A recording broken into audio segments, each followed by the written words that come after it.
ಎಲ್ಲರಿಗೂ ನಮಸ್ಕಾರ. ಜ್ಯೋತಿ ಕಿರಣ್ ಕ್ರಿಯೇಷನ್ಸ್ಗೆ ಸ್ವಾಗತ. ಬನ್ನಿ, ಈ ದಿನ ಹೆಸರುಬೇಳೆ ಪಾಯಸ ಮಾಡ್ತಾ ಇದ್ದೀನಿ. ಬೇಕಾಗುವ ಪದಾರ್ಥಗಳನ್ನು ನೋಟ್ ಮಾಡಿಕೊಳ್ಳಿ. ಹೆಸರುಬೇಳೆ 1 ಬಟ್ಟಲು,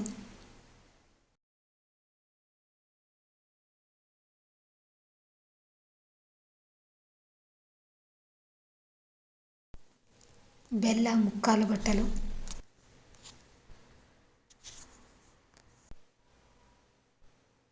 ದ್ರಾಕ್ಷಿ ಸ್ವಲ್ಪ,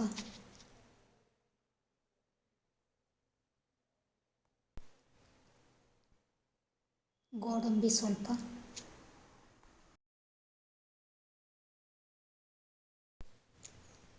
ತುಪ್ಪ ಸ್ವಲ್ಪ, ಒಣ ಶುಂಠಿ ಪುಡಿ ಸ್ವಲ್ಪ,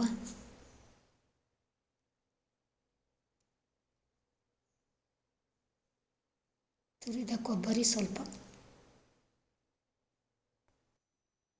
ತುರಿದ ಕೊಬ್ಬರಿಯನ್ನು ಒಂದು ಮಿಕ್ಸಿ ಜಾರ್ಗೆ ಹಾಕಿ ರುಬ್ಬಿಟ್ಕೊಂಡಿದ್ದೀನಿ.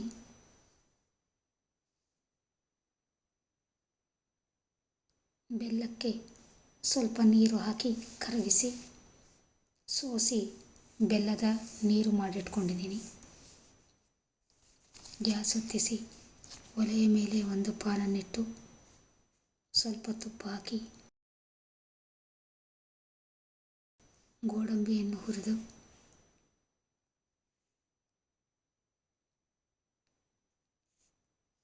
ದ್ರಾಕ್ಷಿ ಹಾಕಿ ಬಿಸಿ ಮಾಡಿ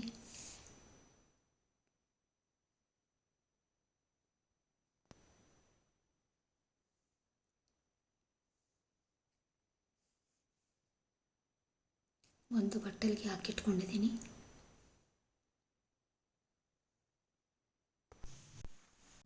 ಅದೇ ಬಾಣಲೆಗೆ ಹೆಸರುಬೇಳೆಯನ್ನು ಹಾಕಿ ಚೆನ್ನಾಗಿ ಹುರಿದುಕೊಂಡಿದ್ದೀನಿ. ತುಪ್ಪದಲ್ಲಿ ಹುರಿದರೆ ಹೆಸರುಬೇಳೆ ಬೇಗ ಬೇಯುತ್ತೆ.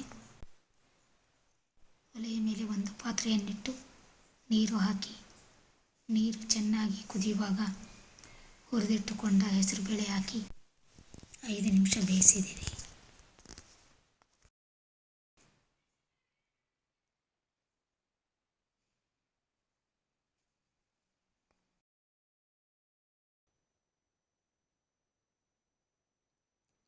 ಬೆಂದ ಹೆಸರುಬೇಳೆಗೆ ಬೆಲ್ಲದ ನೀರು ಸೇರಿಸಿ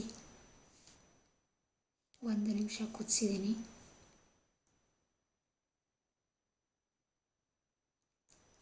ರುಬ್ಬಿಟ್ಟುಕೊಂಡ ಕೊಬ್ಬರಿ ಹಾಲನ್ನು ಹಾಕಿ 2 ನಿಮಿಷ ಚೆನ್ನಾಗಿ ಕುದಿಸಿದ್ದೀನಿ. ನೋಡಿ, ಈಗ ರುಚಿಯಾದ ಹೆಸರುಬೇಳೆ ಪಾಯಸ ಸವಿಯಲು ಸಿದ್ಧವಾಗಿದೆ. ಕಾಯಿಲೆ ಆದವರಿಗೆ ಗಂಜಿ ಕುಡಿದು ಬೇಸರವಾಗಿರುತ್ತೆ. ಆಗ ಈ ರೀತಿ ಸ್ವಲ್ಪ ಸಿಹಿ ಕಡಿಮೆ ಮಾಡಿ ಹೆಸರುಬೇಳೆ ಪಾಯಸ ಮಾಡಿ ಕೊಟ್ಟರೆ ಸ್ವಲ್ಪವೂ ಬೇಸರ ಮಾಡಿಕೊಳ್ಳದೆ ಕುಡಿತಾರೆ. ದೇಹಕ್ಕೂ ತಂಪು, ಆರೋಗ್ಯಕ್ಕೂ ಹಿತಕರವಾದ ಹೆಸರುಬೇಳೆ ಪಾಯಸ ಒಮ್ಮೆ ಮಾಡಿ ರುಚಿ ನೋಡಿ.